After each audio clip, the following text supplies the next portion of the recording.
What is up, everyone? It has been a minute, and today we are going to be doing a different type of video, like I always say in every video. But today we're going to be reviewing some track and cross-country spikes that I have had over the past year. And normally I'd be swimming, but this was my first year of track, so I'm going to be giving a slight review on how track was and going to be reviewing spikes. But first, we're going to talk about the spikes and talk about each one in general. So first off, I'm going to be talking about the Rival spikes. These are sponsored by Nike, and as you can see, they're very worn out. The holes don't have, or they can't fit spikes in it anymore, so since I've done a lot of racing with dirt courses, and as you can see, it's a very lightweight shoe. And for all of you that don't know, I didn't use Vaporflies, so that's also something that is in the books for senior season, which I'll do an upcoming video later about that. But this spike, if you're into definitely distance running, this is definitely a good cross-country distance spike. I wouldn't recommend it for track, but this shoe is also really inexpensive. It's like $50-$60. It's very affordable, so if you are looking for something for like 1 or 2 races, this is definitely a shoe. But I've had this shoe the past like 2 years, and it has definitely worked out for me. And I'm going to continue using this spike as like maybe like a trainer. So like if we ever have workouts on the track for cross country, I might throw on this for just like some workouts, or I can use like some other pairs of spikes that I have and just see if I can hit the times and reps that I need. But if you're looking for an average cross-country running like racing shoe, this is definitely what you're looking for. I just wouldn't recommend racing like top tier races. Like I wouldn't race road races in these. I wouldn't race road races over a 5K, because you can wear these over a 5K. They're durable enough for a 5K. But like if you're wearing them for a 10K, which I almost did in the Boulder, I nearly wore these, but I switched out, thankfully, and it was a good decision because my feet after the race were killing me, even just in trainers. So these are definitely a good shoe. But yeah, we're gonna move on to the next spike or flats, and this was what I wore for Garmin Cross Country Nationals, and I'll tell you why. But I don't have a bag for it. But they are the New Balance spikes. So these spikes I have only worn once. That was in December of last year.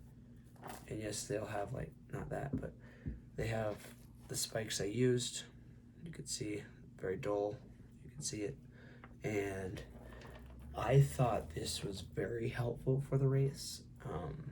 So the reason why I chose these is because, as I showed you, the spikes wouldn't fit into my cross-country spikes that I had after state, because with all the rocks at the state course and all that dirt kind of mushed down over the course of the year, the spike holes. So I needed some new spikes that were quick, and I was leaving for the trip in 2 days. So this was very last minute, and the course is all grass. It's like the Bermuda grass, so when it gets wet, it gets really muddy, and it rained, or it was supposed to, which it did. It rained about 1/4 of an inch, and with me being in the championship race, which went at like 1 o'clock, there were like 12 other races that went before me, and all the spikes and like the foot traffic just tore up that grass. So these spikes were definitely in use. And I would honestly say that they are probably the same as the Nike flat, but I would prefer the Nike flat only because it kind of fits my foot just a bit better. It's a little bit wider of a shoe. This is a bit narrower, but I had to kind of just suck it up and survive, because it was one race and it was a championship. So it was like I needed something to grip the grass, and luckily these spikes I was able to throw them on and go out and race.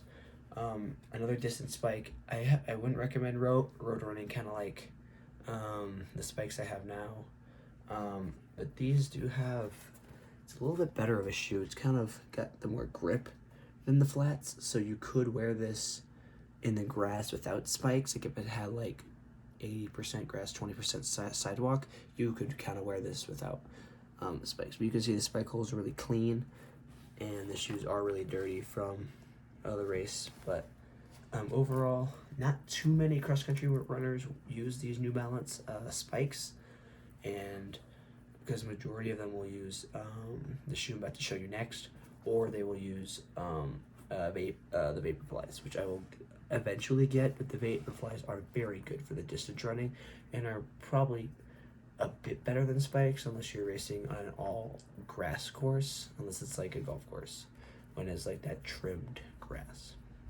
So these are the New Balance spikes. If I didn't give a rating, I would probably rate them as a running spike, probably a B, probably a low B tier, and the Nike Rivals would be a high like B, so like B minus and then B plus. But yeah, so we'll get into our final shoe here, which is the Dragonfly. So here they are. A little bit worn down, but here is the lightweight track spike. Those two were mainly for cross country, but these can be used in track. They can be used in cross country, like if you use an all grass course, like the Garmin National Running, or yeah, that championship race. Many people had the Dragonflies. I unfortunately did not want to pay $150 for the shoe, just in case my foot were to grow out of the shoe by the time track season came. Luckily, they worked out just fine. But these shoes, incredible. This is A tier quality shoe for a track spike. I mean, you have the spikes. You can obviously get replacements online, but they fit in the hole really well. And then it's a very lightweight. It's very light, and you can it's easy to put your shoe in. I mean, it's a little bit of a struggle because it is a bit narrow, but this fits my foot very, very well. And they have multiple color variances, like green, pink. They have like a maroon, but in like a different type of style Dragonfly. It's a little bit flatter of a toe, but this shoe for track was very helpful since I raced like 10